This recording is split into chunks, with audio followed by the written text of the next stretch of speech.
Magandang araw Central Luzon, magandang araw Pilipinas. Muli ang inyong lingkod Paulo G. Santos para ho sa mga maiinit at malalaking balita dito ho sa Central Luzon. Dito ho tayo sa komunidad ng Barangay Pandakaki, dito ho sa resettlement area na kung saan tinawag ho ng pansin mula ho sa CLTV News. Ito hong isa na naman pong malagim na krimen na nangyari dito sa Barangay Pandakaki na kung saan ito hong nawawalang 17 years old na si Sandra Kolkol ay natagpuan ang kanyang bangkay at hinihinala ho mga kaibigan na ginahasa. Papakita ko lamang ho sa inyo itong tahanan itong 17 anyos na si Sandra Kolkol na sa kasalukuyan mga kaibigan. Ito't posisyon na ho itong mga labi niya, na isaayos niya dito ho sa kanilang tahanan. At binabanggit nga ho dito ho sa Barangay Pandakaki na itong pamilya ni Sandra Kolkol ay isa ho sa mga poorest of the poor. Ito ho ang kanilang kalagayan at susubukan ho natin mga kaibigan na makapanayam ito hong kanilang pamilya upang maunawaan ho natin kung papaano ito hong pangyayari. At kasama ho natin ngayon ang kanyang magulang. Magpakilala muna ho kayo, sir. Nakikiramay po ang CLTV 36. Ako si Noel Kolkol. Noel Kolkol. Kayo po yung ama ni Sandra. Opo. Kwento ho ninyo sa amin kailan ho ito nawala at papaano ho umabot itong karumal-dumal na krimen na hinihinala pa pong nagahasa. Ano hong nangyari? Yung pag-uwi ko po ng alas 5, inutusan nung siyang bumiling karton. Alas 5 ho ng kailan yan? Hapon. Kahapon. Okay. Tapos, Lunes. Ito hong Lunes. Opo. pinuntahan ho ako nung nagpabili ng karton kung nandito na sa bahay, kung dumaan dito. Sabi ko, hindi pa dumaan dito, hindi ko pa nakakausap. Baka ano lang yun, natagalan ka ako. Tapos, binalikan na naman ako mag-alas 8. Opo. Hindi pa rin dumarating.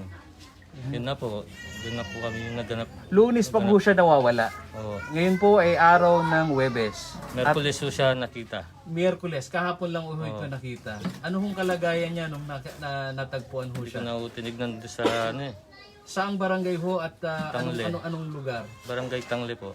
So sa isang talahibang lugar, Oo. walang tao. Oo. Doon sa kalagayan niya, saan siya nilulan? Ito ho ba'y Tinapon lang ho sa bakanting bahay. tinapon sa bakanting bahay? Oo. Pang ilan ho sa anak ho ninyo, Nay? Itong si Panganay Sandra? po. Panganay? Siya po yung panganay ko po. Opo. Ilan ho ba anak ho ninyo? Pangwalo po yung nasa tiyan ko po. Pangwalo. So buntis po pa pala kayo ngayon? Opo. Opo. Di... Sana nga po mahuli na po yung nakaano pa sa anak ko po. Wala, tinan mo, wala na nga po kami. Ganyan pa nangyari po sa anak ko. Halos hindi na nga po kami kumain. As ganyan pa po yung ginawa nila sa anak ko. Ginahasa pa nila, ginilitan pa ng ulo, ng lieg. Saka yung ano niya, pinag-ano pa dyan. Saka yung ginilit na pa po dito. Ano po yung sabi nila po, nakita po nila. Yun lang po yung naano ko po. May suspect na po ba dito ho sa pagkamatay dito ho sa inyong anak?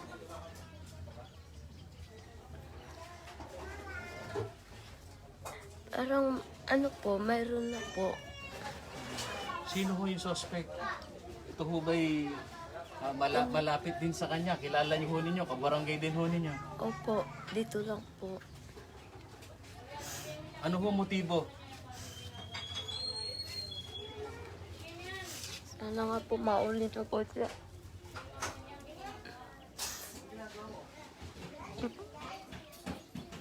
Sige ho, ngayon ko nawaan ho namin. pinagdadaanan nyo na. Tay, kung panganay ho yan. At dito ho sa gustong malaman ng ating mga kababayan at sa paghahanap ho ninyo ng hustisya, ano, ito ho bang suspect at large, nakakawala, o nahuli na po ng pulis? Hindi pa po. Sa ngayon ba, nakakaano pa po. Nakakalaya pa. So, kabarangay lang ho ninyo dito at kakilala ho ng biktima? Oo. Opo. Meron ho ba silang relasyon? Meron po. Dati may relasyon. 17 anyos ho, minor de edad ang anak ho ninyo, ha? 16 lang pa po. 2004 po yung anak ko. 2004 po. So, 16 years old, hindi 17. 16 po. So, dalagita talaga to. Bago ho ito mawala, ano ho bang trabaho ng panganay ho ninyong anak? Ito ho ba'y, pagka ho ganyan, di ba nag-aaral pa dapat? Kasama niya po doon sa Nag-asawa na po, nagsama po sila. Ibig niyo ho sabihin, itong 16 anyos may asawa na, itong biktima. Di ho ba minor de edad pa yun? Di pa pwede. Hindi ko namin maano sa gusto niya. Gusto niya na yung magano. Opo. So, ito pong suspect na hinihilala ho ninyo, naging kasintahan din. Oo. May pangalan na ho ba kayo nitong suspect? Sa ngayon, medyo wala pa po kaming na ano yan. Na tatanggap na ano. Anong oras ho nung Miyerkules kahapon na natagpuan ng bangkay tayo? Anong oras yun? 8:30 kasi galing po akong trabaho nun eh. Nag-up day ako eh. Ano ho ba po palang kabuhayan ho ninyo? Ano lang po ako, construction. Construction. Oo. So, dito ho sa bahay ho na ito, pakikita ko lang sa ating mga viewers, mga kaibigan, ano, kung ano ho yung kalagayan nitong pamilya ng biktima para atin hong matunghayan, mga kaibigan. Ayan. Dito ho ngayon yung inilagak itong mga labi at dito ho sa kabaong ng biktima, mga kaibigan, hindi isinara na ho yung mismo hong may tela na dun sa harapan, ha, sa mismong kabaong, dahil dito ho sa kalagayan ng biktima halos nasa decomposition stage na. Naagnas na ba nung makita ng mga otoridad? At paano pala nakita ng mga otoridad? Paano natagpuan yung bangkay? Sinong nakapagturo? Ito kung kapatid kong isa, silang naganap. Okay. Magpakilala po kayo. Ano pangalan po ninyo? Kayo po yung nakapaghanap doon sa bangkay. Paano mo nalaman mo na doon itinapon? Nasundan ko lang po yung mga bao saka po yung langaw. Okay. Doon ko po natagpuan yung bangkay niya. Gaano kalayo yung pinagtapunan ng bangkay dito sa inyong bahay? Malaylay din, mga Mula po rito hanggang po sigurong May 2 kilometro? wala po. wala po. Walang 2 kilometro. Dito po sa Royal Meadows lang po. Wala pong kahit na 1 kilometro, wala po. So sinundan nyo lang yung langaw at Doon ko po nakita yung pamangkin ko na naagnas na. nagnas na po. Naglilinis po ako kasalukuyan ng bahay. May isang taong dumating rito na sinabi, natagpuan po yung motor nung pamangkin namin. Kasi may dala pong motor yung pamangkin namin nung utusan pong bumili ng karton yan. Ngayon po, nung nagpamising na po kami, meron na po nakapagtawag doon sa katrabaho nila na nakita yung motor. Nung sundan po namin siya, sinundan namin kung nasaan po yung motor. Yung kung saan po nakaparada yung motor, mismo po doon sa may bakanting lote na may nakatayong bahay na walang bubong, talaga pong sinundan namin po yung amoy, hinanap namin yung gasgas sa pinagdaanan ng tao. Nung pagkita po namin, nakabungad po yung bangkay ng pamangkin namin na naaagnas na po doon sa mismong loob ng bahay na walang bubong. So sa madalit sabi, ito hong pangyayaring ito, bago pa ho umalis dito sa bahay ho ninyo, sa tahanan ho ninyo, may gamit ho na motorsiklo. Opo, Tricycle ho ba? opo, Motor kolong-kolong po na wave. Okay. So, dito ho sa pagkawala niya ng ilang araw, paano ho ninyo natunton sa pamamagitan lang ng langaw? At paano niyo naman natukoy yung suspect na talaga siya yung tumira dito sa inyong pamangkin? Sa sa suspect naman pong sinasabi, marami na pong lumabas na positive naman po yung lahat ng investigasyon. Siya po talagang nakita kahit sa CCTV po. So ibig sabihin may CCTV Meron pa na po. Meron na po kay Kapitan, pati po sa mga nakita po sa barangay yung pagsakay nung suspect sa ang pamangkin ko po yung nagmamaneho, talagang sinadya niya pong pinadrive. Nakabike po yung suspect, isinakay po yung bike doon sa kolong-kolong at doon po pinasok. Natuntun po sila ng CCTV mula rito sa amin sa Benjamin po, hanggang papasok po na Royal Meadow, may CCTV, natuntun po sila. Hanggang doon sa Opo. mismong lugar kung Opo. saan ginawa Dito po sa gate itong- ng Royal Meadows po. Sa gate lang. Kasi po pagpasok doon wala na pong CCTV. Yung mga kaanak nito suspect na kabarangay nyo lang pala to, anong reaksyon nila at ano ang kanilang tugon dito sa inyong panawagan paghahanap ng hustisya? Wala pa pong rito. Wala pa pong nagpupunta o nakikiano sa amin, sa mga kamag-anak niya. Kasi po, hindi pa po namin na meron po nagpunta rito, ang sinabi ko po sa kanya, kung talagang iniisip nyo suspect yung kapatid ninyo, kung siyang may gawa, magpakita siya na makipag sa amin. Kasi po, maraming nagsasabi na isa lang talagang may gawa. At nakita naman pong ebidensya sa CCTV, siya po ang nakasakay. Pati po yung mga ng mga tao, isa lang po. Kaya naging positive po yung... Kumusta po yung kooperasyon na ng pamilya po nitong suspect? At ang itinuturo po, yung kanilang kaanak, itong sinasabi niyong dati niyang live-in partner. Ilang taon ho ba silang nag-live-in partner itong suspect? Ilang ilang buwan lang po. Ilang buwan? Kasi Tumira po meron- sila sa iisang bubong. Dito po rin po. Sa bahay rin ho rin ninyo. Opo. Tapos, umalis siya kasi may ginawa po sa kasalanan din po dyan sa kabila. May mga dalaga rin po dyan. Gusto niya rin pasukin po nun. Kasi nga ako, wala. Nagtrabaho po kasi doon kay John Ponsalan po. Ngayon, siya na iwan dito po. Opo, doon po sa pagbabantay ho natin nitong balitang ito, isa ho sa gustong malaman nitong ating mga manonood, kasabay ho ng kanilang pakikiramay, ano ho yung matinding dahilan, bakit ho umabot dito ho sa ganitong krimen, itong pangyayari kung sila ho dating magkasintahan? Ano hong nakikita ho ninyo na dahilan? Kasi wala naman po silang personal na iwalayan noon. Sa bagay, ito lang pong lalaki, dahil nagkakaso lang po dito, nagano lang po, nagtago. Kaya nagkaiwalay lang sila. Siguro ngayon nalaman niya na may kinakasama na, kaya doon nagsimula yon. So love triangle, itong nakikita hong dahilan nitong pamilya. Dahil sa mga oras na ho na ito, pati ho ako ang inyong lingkod nagtatanong dahil minor de edad ito at bakit pinahintulutan na makipag-live-in. Pero ano pa nga ba mga kaibigan, sa mga nababalitaan ho nating laman ho ng statistika na ito hong teenage pregnancy, teenage marriage, nangyayari ho yan.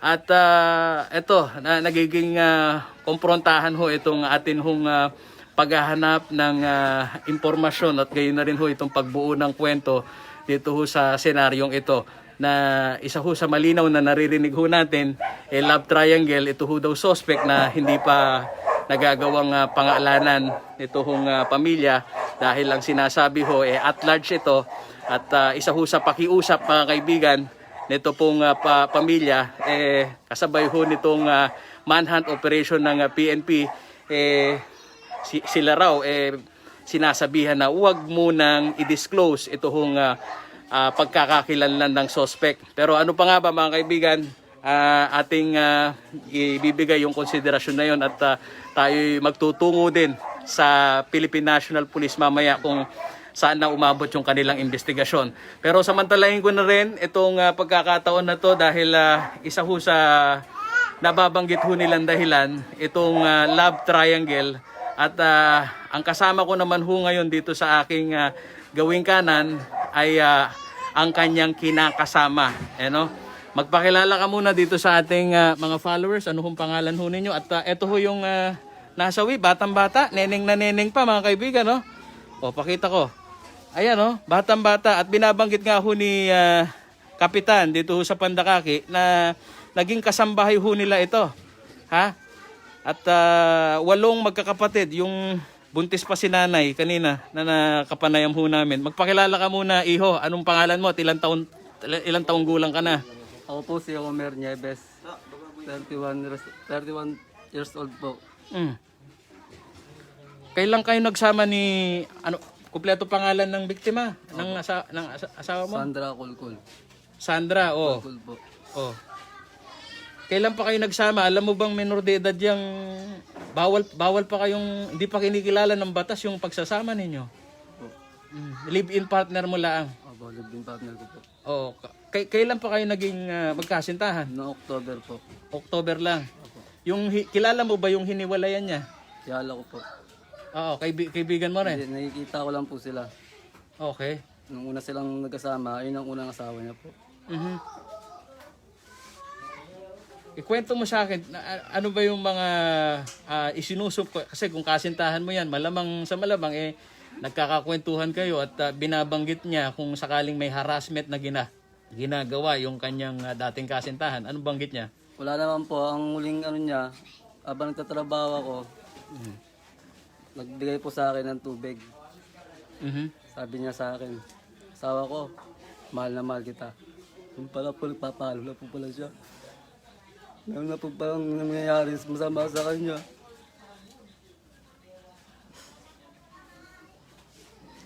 Yung tutal lang po siya ng barkada ko. Nakakatrabaho ko na bumili ng karton. Kailan mo huling nakausap ang iyong asawa? Yung time na alas 4 yung nagbigay po siya ng tubig sa akin. Lunes. Opo, Lunes. Mhm. Ano ho bang kabuhayan mo, Homer? Caretaker po sa construction po. Kami po yung dalawang caretaker. Mhm. Kayo ni Sandra po. Sandra.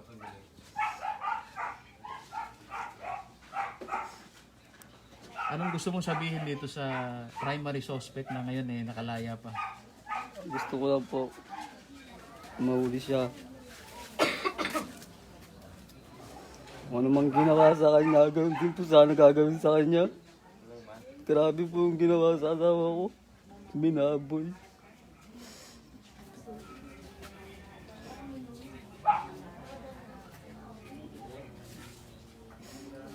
Doon ba sa nakitang CCTV, kusa bang sumakay? Sino sumakay? Yung suspect?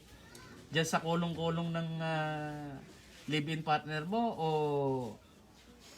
may pagpupwersa ba nakita doon sa CCTV? Yan ang tanong nila. Nung nakita ko sa may pinakita po sa akin sa cellphone, tatlo po sila, nasa pagitna po siya. Pero malabo po, di ko po ganong makita kung sino po yun. So doon sa CCTV, 3 ang sumakay at yung isa doon hinihinalang dating ex nitong live-in partner mo. Nasa gitna po siya.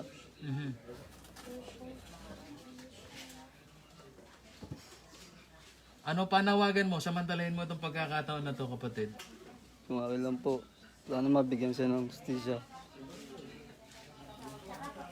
Mahuli na po sana yung tao na yun.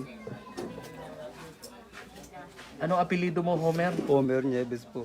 Si Homer Nieves yan, mga kaibigan. Ito ho ang kanyang pagdadalamhati na kasabay ho nitong pagbabahagi ho ng kanyang kwento.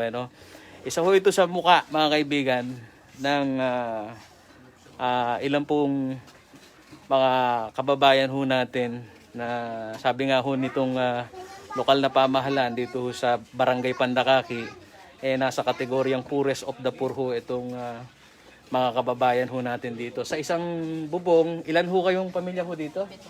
7. 7 ho kayo dito. At maliliit pa po itong mga kapatid ni Sandra na napagkasya ho itong lamay. Na kitang-kita ho natin kung papaano yung kanila ring paghihirap dahil sa kasabay ho ng paghahanap ng hustisya, may abala yan, may gastos yan. Meron na bang nagsabi sa inyo na tutulong dito sa paghahanap ho ninyo ng hustisya? Meron na ho bang nag-commit ho sa inyo na tutulong, lalong-lalo na yung lokal na pamahalaan? Marami na po yata. Sige, maraming salamat Homer, ano. Ito, pakita ko huli sa inyo itong bahay na to. Resettlement area to, mga ka-Facebook mga ka-netizen. At yung hong nakikita ho ninyong mga nagiging agsisilbing haligi o itong pader ay ang mga kumot lang ho, mga kaibigan.